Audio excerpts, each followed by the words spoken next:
Hello नमस्कार दोस्तों, मैं गौरव आपके अपने परिवार पाठशाला विद गौरव में आप सभी का स्वागत करता हूं। तो आज है तीन नवंबर 2020 और 3 नवंबर 2020 के जितने भी इम्पोर्टेंट डेली करंट अफेयर बनते हैं उन सभी सेशन को आज मैं आप लोगों के सामने लेकर आया हूं। तो आप लोगों को लगातार कंटिन्यू वीडियो को देखते रहना है और देखते हैं आज का प्रथम कौन सा क्वेश्चन है। तो प्रथम प्रश्न की बात करते हैं। रितु फोगाट ने लगातार तीसरा MMA खिताब जीता। मिक्स्ड मार्शल आर्ट्स फाइटर बनी भारतीय पहलवान रितु फोगाट ने सिंगापुर में अपना लगातार तीसरा MMA चैंपियनशिप खिताब जीता। 26 वर्षीय भारतीय ने दूसरे राउंड में कंबोडिया की नू इसने पोप पर तकनीकी नॉकआउट जीत दर्ज की। 26 वर्षीय रितु फोगाट ने पिछले साल MM की ओर से ध्यान आकर्षित किया और नवंबर 2019 में वन चैंपियनशिप में कोरियाई नाम किम के खिलाफ पदार्पण किया। देखते हैं इसके मुख्य फैक्ट क्या हैं। तो जब यहाँ पे सबसे पहले नंबर पे बात ये कर लेते हैं कि आखिर हमारा जो MMA है ये क्या है। तो अगर यहीं पे इसकी बात करते हैं तो इसका मतलब क्या हो जाएगा, मिक्स्ड मार्शल आर्ट्स। ठीक है, तो ये लगातार किसने जीत लिया है, ये जीत लिया है रितु फोगाट ने। ठीक है, बात समझ में आ गई ना। यानी कहने का मतलब क्या है कि जो आपका MMA था ये रितु फोगाट ने जीत लिया है। ठीक, अब ये और लगातार तीसरी बार जीता। यहाँ से बहुत इंपॉर्टेंट फैक्ट बन जाता है बेटा, याद रखनी है सब लोग। और इसके बाद में क्या है, 26 वर्षीय भारतीय ने दूसरे राउंड में कंबोडिया यानी कि जो कंबोडिया की थी उनको क्या करा दिया, हरा दिया है। ठीक है, आगे अगर बात करते हैं तो अगर यहीं पे बात करते हैं कि ये नवंबर 2019 में वन चैंपियनशिप में कोरियाई नाम किम के खिलाफ पदार्पण किया था। बात समझ में आ गई ना। और ये देखो कौन है, आप पहचान ही गए होंगे, रितु फोगाट है। ठीक है, तो MMA खिताब किसने जीत लिया, रितु फोगाट ने जीत लिया है और ये लगातार तीसरी बार इन्होंने जीत लिया है। आज का नेक्स्ट क्वेश्चन देखते क्या है। आज का नेक्स्ट क्वेश्चन है कि पांडुचेरी का 66वां मुक्ति दिवस। केंद्र शासित प्रदेश पांडुचेरी ने 1 नवंबर 2020 को अपना 66वां मुक्ति दिवस मनाया। 1 नवंबर 1954 को एक जनमत संग्रह के बाद केंद्र शासित प्रदेश फ्रांसीसी उपनिवेश से मुक्त किया गया था, जिसमें पांडुचेरी के सभी निर्वाचित सदस्यों के फ्रेंच के खिलाफ मतदान किया और भारत में शामिल होना पसंद किया। इसके बाद 1954 में इन दिन फ्रांसीसियों ने डी फैक्टो विलय को प्रभावित किया। अब अगर यहीं पे बात करते हैं तो पांडुचेरी ने क्या किया है, अपना 66वां मुक्ति दिवस के रूप में बनाया। अब मुक्त से यहाँ पे बात करते हैं तो अगर इसकी बात की जाए तो यहाँ पे क्या हुआ था कि फ्रांसीसी उपनिवेश यानी कि जब हमारा 1800 यानी कि 1954 की बात हो रही है। 1954 में क्या हुआ था कि एक तरीके से फ्रांसीसी लोगों से एक पांडुचेरी कैसा मुक्त हुआ था। ठीक है, इसी के बीच क्या हुआ था, पांडुचेरी जो अपना है 66वां मुक्त दिवस अभी मनाया गया। और वो कब मनाया गया है, तो ये मनाया गया है 1 नवंबर को। ये बात आप लोगों को याद रखनी है। अब अगर यहीं पे बात करते हैं, मैंने आपको पहले ही बताया था ये कब की बात हो रही है, 1954 की बात हो रही है और फ्रांसीसी ने डी फैक्टो को प्रभावित किया था। ठीक है, तो अगर आपसे क्वेश्चन पूछ लिया जाए कि अभी पांडुचेरी में कौन सा मुक्ति दिवस मनाएगा तो वो नंबर कौन सा हो जाएगा, 66वां मुक्ति दिवस हो जाएगा। ठीक है, और ये क्यों मनाया जाता है, क्योंकि फ्रांसीसी उपनिवेश थे, इससे ये मुक्त हुआ था। जैसे आपके फ्रेंच आए थे, डच आए थे, इसी तरीके से फ्रांसीसी से क्या हुआ था, ये पूरी तरीके से मुक्त हुआ था। आगे आज का नेक्स्ट क्वेश्चन की बात करते हैं। राजनीतिक नीति और सुविधा ब्यूरो केंद्र की स्थापना। आयुष मंत्रालय ने आयुष क्षेत्र की योजनाबद्ध व्यवस्थित विकास हेतु रणनीतिक इकाई नीति और सुविधा ब्यूरो के नाम से स्थापित करने के लिए इन्वेस्ट इंडिया के साथ सहयोग किया है। SPBF रणनीतिक और नीति बनाने की पहल में आयुष मंत्रालय का समर्थन करेगा। इन्वेस्ट इंडिया ब्यूरो की कार्य योजना तैयार करेगा और इसके लघु और दीर्घकालिक लक्ष्यों को प्रभावित करेगा। शासन निर्देशों के नियंत्रण राजनीतिक बेंचमार्क की स्थापना करते हैं। अब देखो इसकी जब बात करते हैं तो क्या है, आपका एक रणनीतिक नीति और सुविधा केंद्र ब्यूरो की स्थापना की गई है। ठीक है, और ये अगर पूछ लिया जाए कि किसने की है तो आप लोगों को याद रखना है ये किसने की है, आयुष मंत्रालय यहाँ पे की हुई है। ठीक है, तो आप लोगों को ध्यान से इस बात को समझना है।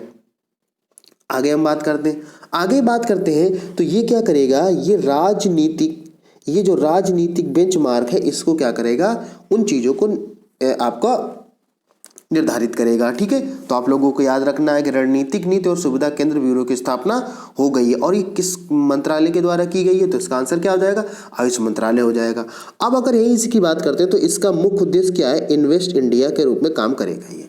ठीक है, अच्छा इसके बाद नेक्स्ट क्वेश्चन देखते हैं। नेक्स्ट क्वेश्चन क्या आज का मेरा है, आज का नेक्स्ट क्वेश्चन है, अडानी समूह ने मंगलुरु हवाई अड्डे का अधिग्रहण किया।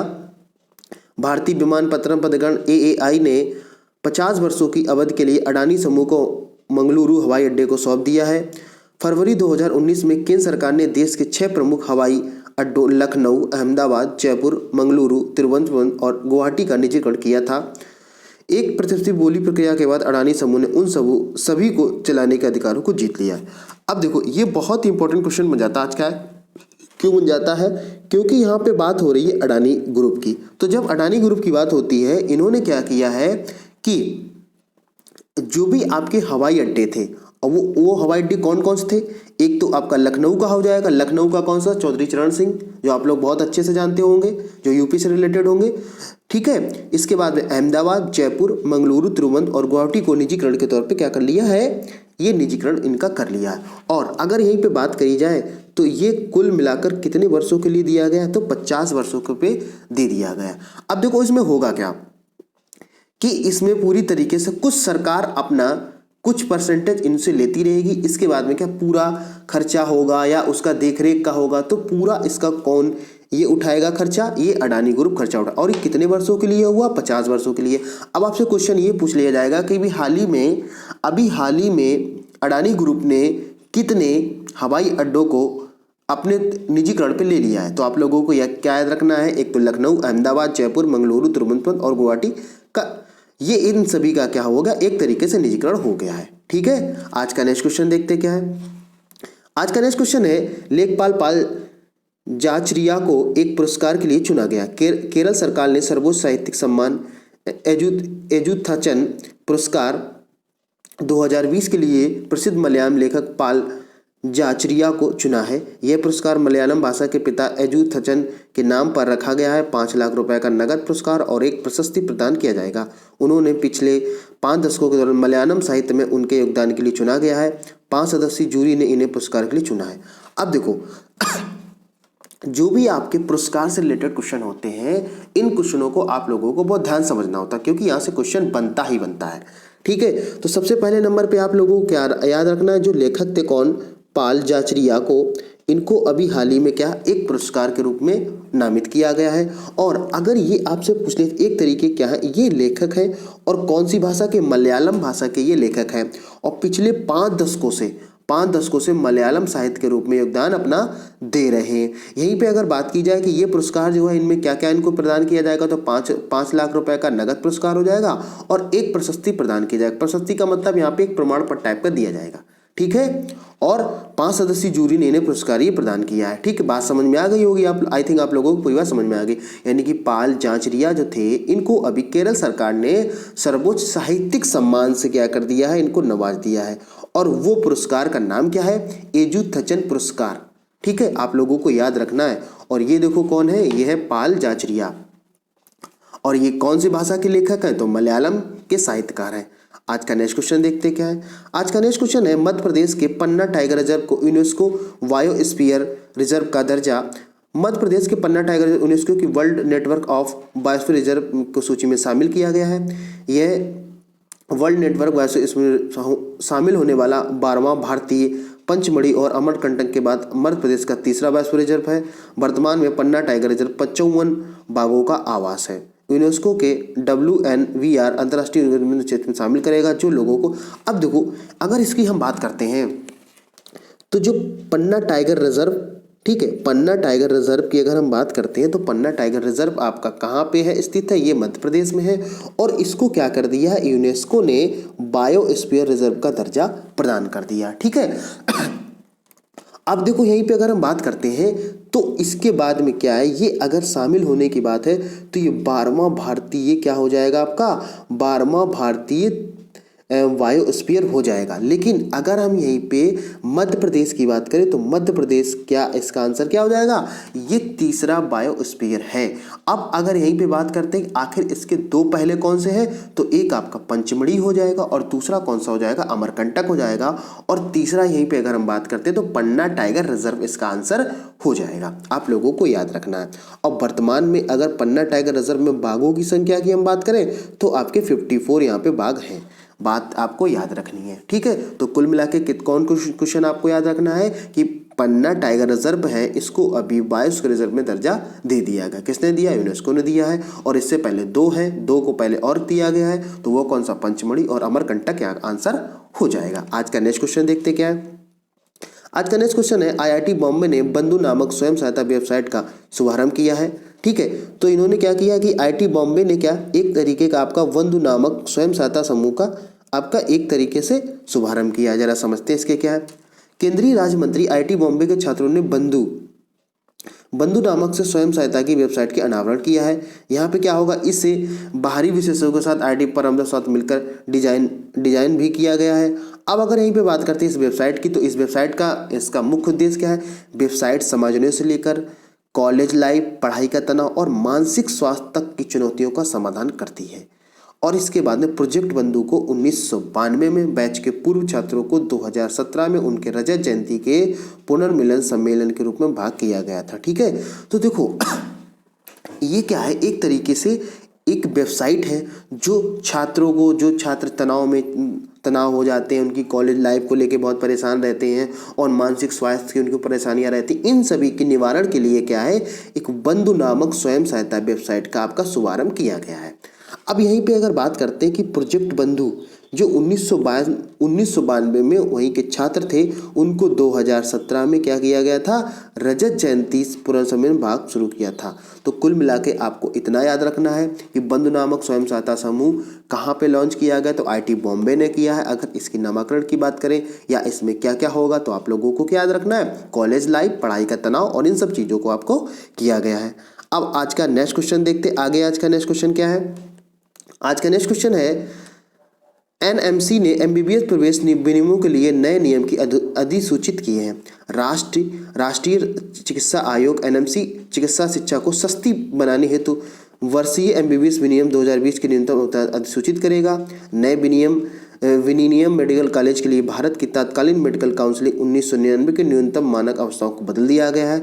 उद्देश्य सभी नए मेडिकल कॉलेजों को जो स्थापित किए जाने, उनको मेडिकल कॉलेज जो 2020 और 2021 और 22 से एमबीबीएस प्रवेश बढ़ाएंगे।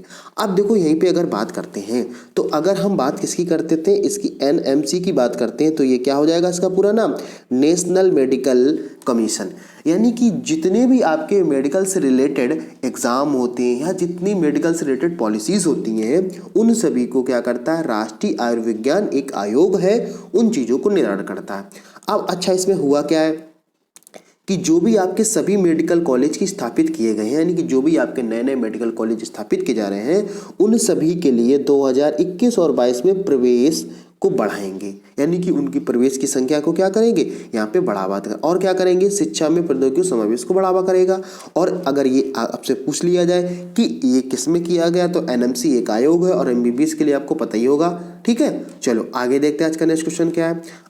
आगे नेक्स्ट क्वेश्चन है, बीसीसीआई ने जियो को 2020 वुमेन T20 चैलेंज का टाइटल प्रायोजक बनाया है।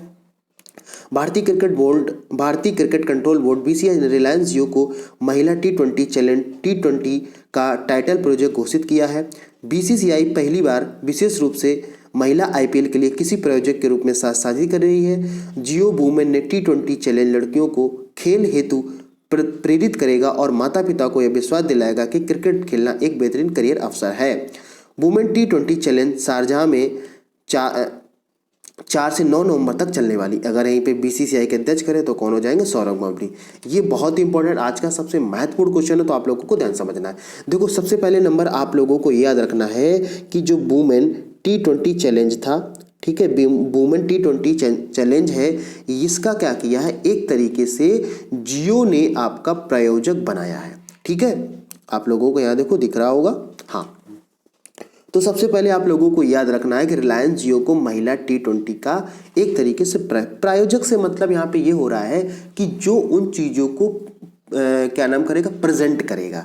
ठीक है, तो आप लोगों को ये याद रखना। और सबसे पहले अगर यहीं पे हम बात करते हैं तो इसका आंसर आप लोगों को अगर पूछ ले कब से कब हो जाएगा, तो ये 4 से 9 नवंबर के बीच ये होने वाला है, ये भी आप लोगों को याद रखना। और BCCI के अध्यक्ष की बात करते हैं तो कौन हो जाएंगे, सौरभ गांगुली हो जाएंगे। ठीक है, और यहीं पे क्या है कि जो IPL है सबसे पहले महिला मतलब BCCI सबसे पहली बार विशेष रूप से महिला IPL के लिए किसी प्रायोजक के साथ साझेदारी कर रही है। ठीक है, ये भी आप लोगों को क्वेश्चन याद रखना है। आज का नेक्स्ट क्वेश्चन देखते क्या है। आज का नेक्स्ट क्वेश्चन है 3 फरवरी से होगा एरो इंडिया 2021 का आयोजन। एरो इंडिया 2021 का 13वां संस्करण 3 से 7 फरवरी 2021 तक वायुसेना स्टेशन बेंगलुरु में ये आयोजित किया जाएगा। और समारोह हेतु मीडिया कर्मियों के लिए पंजीकरण एरो इंडिया 2021 वेबसाइट पर शुरू होगा और पंजीकरण की अंतिम तिथि 6 दिसंबर 2020 है। मीडिया पंजीकरण के लिए कोई शुल्क नहीं है, हालांकि जो विदेशी पत्रकार कार्यक्रम को कवर करना चाहते हैं उनके पास वैध वीजा होना चाहिए। एरो इंडिया 2021 या स्पेस और रक्षा उद्योगों को 5 दिवसीय प्रदर्शनी। अब देखो इस क्वेश्चन की अगर हम बात करते हैं तो क्या होगा आपका 3 फरवरी 2021 से। ठीक है, 3 फरवरी 2021 से अगर हम बात करते हैं तो इसमें क्या हो जाएगा कि एरो इंडिया 2020 का आयोजन यहाँ पे किया गया है। अब देखो इसमें क्या होगा, अगर इसकी बात करते हैं तो इसका 13वां संस्करण हो रहा है। ठीक है, और कब से कब तक, ये 3 से 7 फरवरी के बीच में हो रहा है। और कहाँ पे हो रहा है तो आप लोगों को याद रखना है, ये बेंगलुरु कर्नाटक में हो रहा है। अब इसकी अगर आगे बात करते हैं तो इसमें क्या है कि एक तरीके से आपका जो विदेशी पत्रकार हैं या आपके मीडिया है, इन सभी चीज़ों को क्या करेगा, एक तरीके से कवर करेगा। और ये क्या एरो स्पेस और रक्षा उद्योग की 5 दिवसीय एक प्रदर्शनी है। यानी कि एरो इंडिया का एक तरीके से जैसे आपका क्या बोलते हैं सेमिनार होते हैं, तो इन सभी चीज़ों को मिला के कुल मिला के ये आपको इतना याद रखना है कि एरो इंडिया ने 2021 का आयोजन किया है। और ये कहाँ पे किया है तो आपका सेना स्टेशन बेंगलुरु कर्नाटक, इसका आंसर हो जाएगा। ठीक है, अब इसकी अगर पंजीकरण यहाँ पे कराना पड़ेगा तो पंजीकरण की अंतिम तिथि कितनी हो जाएगी, 6 दिसंबर 2020 हो जाएगी।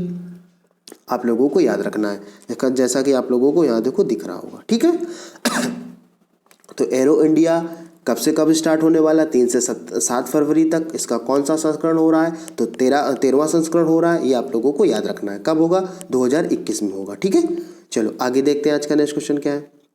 आज का नेक्स्ट क्वेश्चन है सुपर टाइफून गोनी फिलीपींस पहुंचा। अब देखो ये इसकी बात करते हैं। सुपर टाइफून गोनी विनाशकारी परिस्थितियों को चेतावनी के साथ फिलीपींस पहुंच गया और इससे बहुत अधिक विनाश होने की संभावना है। यह कैंटाडुआनस द्वीप पर 2020 का सबसे मजबूत तूफान है, जिसकी अधिकतम पवन गति 225 किलोमीटर यानी कि 140 मील प्रति घंटे है। एक सप्ताह पहले टाइफून मोलवे के उसी क्षेत्र में टकराने के बाद गोनी एक सुपर टाइफून में बदल गया। हांगकांग ऑब्जर्वेटरी टाइफून को 3 भागों को विभाजित किया गया, टाइफून, गंभीर टाइफून और सुपर टाइफून है। अब देखो इसकी बात करते हैं तो क्या है आपका कि सुपर टाइफून गोनी, ठीक है, और ये क्या है, एक तरीके का तूफान है। और ये कहाँ पे पहुंच गया तो आपका ये फिलीपींस में पहुंच गया है। अब देखो ये सबसे अधिक बहुत विनाश होने की संभावना है, यानी कि बहुत सबसे बड़ा ये भयंकर है। देखो जैसे इस तरीके से लावा टाइप का बना हुआ है यहाँ पे। ठीक है, अब इसकी अगर बात करते हैं कि आखिर ये कहाँ पे हुआ है तो यह कैंटाडुआनस द्वीप पर हुआ है। कहाँ पे हुआ है, कैंटाडुआनस द्वीप पे हुआ है। और इसकी अगर बात करते हैं कि कैंटाडुआनस द्वीप कहाँ पे है तो आप लोगों को याद रखना ये आपका फिलीपींस में हो जाएगा। ठीक है, अगर इसकी हम स्पीड की बात करते हैं तो 225 किलोमीटर प्रति घंटे की रफ्तार से चलने वाला है। और ये एक सप्ताह पहले टाइफून मोलवे के उसी क्षेत्र में टकराने के बाद गोनी के एक सुपर टाइफून में बदल गया। ठीक है, बात समझ में आ गई होगी आप लोगों को यहाँ तक। और हांगकांग ऑब्जेक्टिव टाइफून को 3 भागों में विभाजित किया है। सबसे पहला क्या, टाइफून हो जाएगा, गंभीर टाइफून और सुपर टाइफून। यानी कि सब जब इसका स्टार्टिंग की अगर स्टेज की बात करें टाइफून के नाम से जाना गया, लेकिन फिर इसका सेकंड स्टेज क्या हो जाएगा, गंभीर टाइफून हो जाएगा, और फिर इसका सुपर टाइफून नाम हो जाएगा। आई थिंक आप लोगों को पूरी बात यहाँ से समझ में आ रही होगी। ठीक है, तो कुल मिला के आप लोगों को इतना याद रखना है कि सुपर टाइफून की जब बात होगी तो सुपर टाइफून ये कहाँ पे आपका फिलीपींस पहुंच गया है। इसकी स्पीड की बात करेंगे 225 किलोमीटर प्रति घंटा है, और ये कौन से द्वीप समूह पर हुआ है, तो आप लोगों को क्या याद रखना है, कैंटाडुअनस द्वीप पर ये शामिल हुआ है। तो आई थिंक आप लोगों को पूरी बात समझ में आ गई होगी। ठीक है, अगर आप लोगों को तो ये कुछ हमारे सोशल मीडिया हैंडल है, यहाँ भी आप हमें फॉलो कर सकते हैं। ठीक है, और आप लोगों को आज एक ये कमेंट बॉक्स में बताना है, कमेंट बॉक्स में ये बताना है जो ये आज मैंने फर्स्ट लोगो, ये इस चैनल का लोगो है, तो आप लोगों को इस लोगो को देखकर बताना है कि क्या ये लोगो सही है। आप लोगों को ये बताना है क्या लोगो जो बनाया है ये क्या सही है पूरी तरीके से। ठीक है, तो आप लोगों को कमेंट बॉक्स में ये बताना है कि सर हाँ ये लोगो बहुत पूरी तरीके से यहाँ पे सही है, अचीविंग एक्सीलेंट टुगेदर। ठीक है, बात समझ में आ पाई।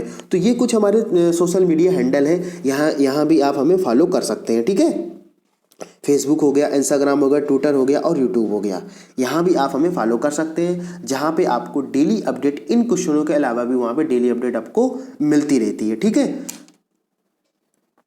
अब देखो यहाँ पे क्या है, तो आप लोगों को सबसे पहले करना क्या है कि जो साथी इस चैनल पे नए आए हैं उन लोगों को क्या करना है, चैनल को सब्सक्राइब करना है, सबसे पहले नंबर पे सब्सक्राइब करना है, और आपको जो बेल आइकन होगा बेल आइकन को दबा देना है। बेल आइकन से फ़ायदा इतना होगा कि जब भी मैं कोई अपडेट यहाँ पे अपने चैनल पे डालूंगा तो आप लोगों को जानकारी हो जाएगी। और इसके बाद में आपको लाइक करना है और शेयर करना है और कमेंट करके ज़रूर आपको बताना है। ठीक है, कमेंट करके ज़रूर बताना कि आज का सेशन आप लोगों को कैसा लगा, क्या और इम्प्रूवमेंट होना चाहिए। अभी मैं ये सोच रहा हूँ, आप लोगों को प्लान कर रहा हूँ कि जो अक्टूबर माह है, अक्टूबर माह को मैं 2 पार्टों में पूरा करंट अफेयर लेके आऊँ जो इंपॉर्टेंट फैक्ट बनते हैं। एक 15 दिन का हो जाएगा और एक 15 दिन का हो जाएगा, तो पूरा आपका अक्टूबर माह है वो पूरा क्या नाम कंप्लीट हो जाएगा। तो आप लोगों को पूरा क्या करना है, ज़्यादा से ज़्यादा लोगों के पास इस वीडियो को शेयर करना है, ज़्यादा से ज़्यादा लोगों के पास में क्या आपको कमेंट करके ये चीज़ बतानी है कि आपका आज का सेशन आप लोगों को कैसा लगा। ठीक है, आई थिंक आप लोगों को पूरी बात समझ में आ गई है। तो मिलते हैं फिर किसी नेक्स्ट वीडियो में नेक्स्ट अपडेट के साथ में। Thank you for watching all of you.